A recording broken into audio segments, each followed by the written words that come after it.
जमिनीवरील व वनस्पती व प्राणी याबद्दल जो आपण पाठ पाहिला त्यावर आधारित स्वाध्याय आपण आता बघणार आहोत.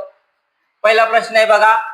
वाळवंटी वनस्पतीमध्ये पाण्याचा अपव्यय टाळण्यासाठी पाण्याचे रूपांतर खालीलपैकी कशामध्ये होते? पटकन उत्तर सांगायचं. राखी. बरोबर. आताच पाहिलं आपण काट्यामध्ये त्याचं काय होतं? रूपांतर होतं. खालीलपैकी कोणत्या वनस्पतीचे खोड हे हिरवं व मांसल असते आणि ते स्वतःचे अन्न स्वतः तयार करते? कोणती वनस्पती? कॅक्टस. त्यालाच आपण निवडुंग असं म्हणतो.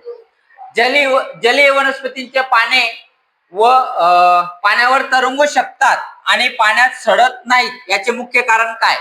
काय कारण आहे श्रद्धा? बरोबर. पानावर काय असतो? त्याचा मेणाचा थर असतो. पुढील प्रश्न बघू. चौथा प्रश्न आहे. बर्फाळ प्रदेशातील सूचीपर्ण वनस्पतींचा उदाहरणार्थ पाईन, देवदार आकार हा शंकू सारखा उतरता का असतो? नाविन्या. बरोबर. बर्फ घसरून पडावा हा त्याचा मुख्य उद्देश असतो की त्याचे जे पाने आहेत ते पाने कसे असतात? शंकू सारख्या आकाराचे आणि उतरत्या प्रकारचे असतात. पाचवा प्रश्न आहे. कीटकभक्षी वनस्पती. कीटकभक्षी वनस्पती म्हणजे कीटकांना खाणारे. उदाहरणार्थ घटपर्णी, द्रोसेरा. खालीलपैकी कोणत्या घटकांची कमतरता त्यामध्ये असते? कोणता घटक त्यामध्ये कमी असतो? रोशनी. बरोबर. पुढे नायट्रोजनची कमतरता त्यामध्ये असते म्हणून ते कीटकांना खात असतात आणि अशाच भागामध्ये ते वाढतात. पुढील प्रश्न बघू. ज्या प्राण्यांचे पुढचे दात तीक्ष्ण असतात, पुढचे दात कसे असतात? तीक्ष्ण असतात आणि ते केवळ वनस्पती किंवा वनस्पतीजन्य पदार्थच खातात त्यांना आपण काय म्हणतो? उत्कर्षा. नाही. शाकाहारी प्राणी. काय म्हणतो आपण त्यांना? शाकाहारी. ते फक्त गवत आणि हिरवा पाला वगैरे जो असेल तोच ते खातात. त्याचे उदाहरण मी तुम्हाला सांगितलं होतं. बैल, हत्ती, हरिण सांगितलं होतं. ते काय आहे? शाकाहारी. दुसरा प्रश्न आहे. शिकार करण्यासाठी अनुकुचितार नख आणि दात कसे असतात? सुळे दात असतात त्यांचे. हे खालीलपैकी कोणत्या वर्गातील प्राण्यांचे प्रमुख वैशिष्ट्य आहे? सोपा प्रश्न आहे. सांग दीपेश. बरोबर. मांसाहारी प्राणी आहेत. त्या प्राण्याला काय म्हणतो आपण? मांसाहारी होते. कारण या नखांचा आणि दातांचा उपयोग त्यांना शिकार करण्यासाठी होतो. तिसरा प्रश्न आहे.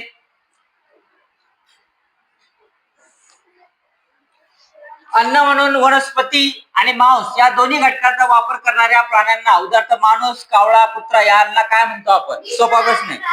काय म्हणतो तन्मय? मिश्रहारी प्राणी. बरोबर आहे. पुढचा प्रश्न आहे. जे प्राणी जमिनीवर आणि पाण्यात अशा दोन्ही ठिकाणी राहू शकतात आणि श्वास घेऊ शकतात त्यांना आपण काय म्हणतो? रोशनी. बरोबर. एकदम सोपा प्रश्न आहे.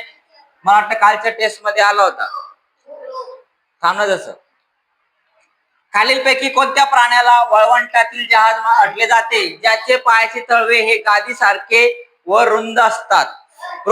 राखी. उंट. एकदम सोपा प्रश्न होता. वाळवंट म्हणले की उंट लक्षात ठेवायचं. उंटालाच काय म्हणतो आपण? वाळवंटातील जहाज असं म्हणतो. पुढचा प्रश्न बघायचा आहे. 6वा.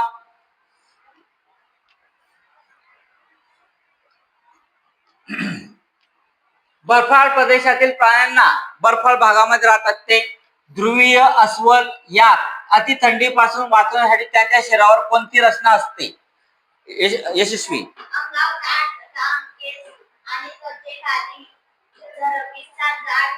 बरोबर. अंगावर दाट लांब केस असतात त्यांच्या आणि त्वचेखाली चरबीचा जाड थर असतो. 7वा प्रश्न आहे. जलपर्णी, पिस्टिया आणि लेमना या जलीय वनस्पतींच्या कोणत्या अनुकूलनामुळे त्या पाण्यावर सहज तरंगतात? 7वा प्रश्न आहे. व्यवस्थित विचार करा आणि सांगण्याचा प्रयत्न करा. रोशनी. दीपेश. नाही. पर्णरंध्रे जे पाण्यातले त्यांना नसतात. उत्कर्षा. बरोबर. पाने आणि खोडांमध्ये हवेच्या काय असतात? पोकळ्या असतात. पुढचं बघायचंय 8वा प्रश्न. 8 आणि 9 प्रश्न नीट आधी समजून घ्यायचा. प्रश्न काय करायचं महत्वाचं, पहिले वाचल्यानंतर तो समजला पाहिजे. कमळ आणि जलकमळ या वनस्पतींची कोणती वैशिष्ट्य अचूक आहे? अचूक म्हणजे काय रे? बरोबर आहे. बरोबर सांगायचं. चला, या पूर्णपणे पाण्यात बुडलेल्या वनस्पती आहेत का? नाही. यांची मुळे पाण्याच्या तळाशी असलेल्या मातीत घट्ट रुतलेली असतात का? हो. बरोबर आहे. यांना पर्णरंध्रे नसतात. नाही, हे चुकीचं आहे. पर्णरंध्रे असतात कारण पानच वर असतं त्यांचं. यांची पाने काट्यांमध्ये रूपांतरित होतात का? नाही. म्हणून पर्याय क्रमांक बी त्याचं उत्तर आहे. प्रश्न क्रमांक 9 बघा. पूर्णपणे पाण्यात बुडलेल्या वनस्पतींचे उदाहरणार्थ हायड्रिला, व्हिलेस्नेरिया यांचं कोणतं प्रमुख वैशिष्ट्य आहे सांगण्याचा प्रयत्न करायचा आहे. चारही पर्याय वाचा आणि उत्तर सांगण्याचा प्रयत्न करायचा आहे. रोशनी, पर्याय क्रमांक बी, त्यांना पर्णरंध्रे नसतात. कारण हायड्रिला, व्हॅलेस्नेरिया हे वनस्पती कसं पाण्यामध्येच वाढतात, वर त्या येतच नाही. बरोबर आहे का नाविन्या? बरोबर ना? पुढचा प्रश्न 10 नंबरचा प्रश्न आहे. वाचण्याचा प्रयत्न करा. बहुतांश जलचर प्राणी जे पाण्यात पोहणारे प्राणी पाण्यात विरघळलेला ऑक्सिजन श्वासाद्वारे घेण्यासाठी कोणत्या अवयवाचा वापर करतात? कोणत्या अवयवाचा वापर करतात? बहुतांश जलचर प्राणी एकच फुफ्फुसाचा वापर करतात का, त्वचेचा करतात का, कल्ल्याचा करतात की चोचेचा करतात? चोच असते का बरं? सांग नाविन्या. काय फुफ्फुस? पाण्यातल्या राहणाऱ्या प्राण्याला फुफ्फुस नसतातच. हा, त्वचा नाही, कल्ले. कल्ल्यांचा वापर. मासे हे कल्ल्यांद्वारे काय करतात? श्वासोच्छवास करत असतात. बरोबर. देव मासा आणि डॉल्फिन यांच्याबद्दल सांगितलं होतं मी तुम्हाला. हे पाण्यात राहणं असं नाही, श्वसनासाठी खालीलपैकी कोणत्या अवयवाचा वापर करतात? सोपा प्रश्न. रोशनी, फुफ्फुसे. त्यांना काय असतात? माणसासारखी फुफ्फुस असतात. माणसासारखी काय असतात? त्यांना फुफ्फुस असतात. जलचर प्राण्यांचे शरीर पाण्यात पोहताना अडथळा होऊ नये म्हणून दोन्ही टोकांना कसे असतात रे? पर्याय वाचा, उत्तर भेटेल तुम्हाला. पहिले उत्तर आहे रुंद व गोल, निमुळते, चौकोनी, सपाट. काय असेल उत्तर? रोशनी, नाही. रुंद व गोल असतात का? ते पहिलं होतं नाही. चौकोनी बिलकुल नाही, सपाट बी नाही, तर निमुळते असतात. दोन्ही टोकाला निमुळते असतात. चांगलं होतं तुम्हाला. मासा पाहायला, मासा 8 पाहायचा, दोन्ही बाजूला तो माशाचं चित्र काढून पाहायचं. मला एवढं चित्रकला येत नाही, पण मग जसं शिकलेलं आहे तशा पद्धतीनं पहा. अशा पद्धतीनं मासा असतो. बरोबर आहे. इथं त्याचा डोळा आणि इथं त्याचे कल्ले असतात. बरोबर. दोन्ही बाजूना कसा आहे? तो निमुळता आहे, बारीक, आणि मध्येच तो जाडा असतो. बरोबर. पुढचा प्रश्न बघा. 13 नंबरचा प्रश्न आहे. व्यवस्थित वाचा आणि उत्तर सांगण्याचा प्रयत्न करा. शेवटचे 3 प्रश्न आहे. बेडूक आणि सॅलेमँडर. बेडूक आणि सॅलेमँडर हे उभयचर प्राणी आहे. उभयचर प्राणी म्हटलं की लक्षात ठेवायचं, काय लक्षात ठेवायचं? पाण्यामध्ये ते त्वचाद्वारे करतात आणि पाण्याच्या बाहेर आले की फुफ्फुसाद्वारे करतात. बरोबर. कोणत्या अवयवाद्वारे श्वास घेतात? सांगा पटकन उत्तर. फुफ्फुसांद्वारे, कल्ल्यांद्वारे, त्वचेद्वारे, चोचीद्वारे.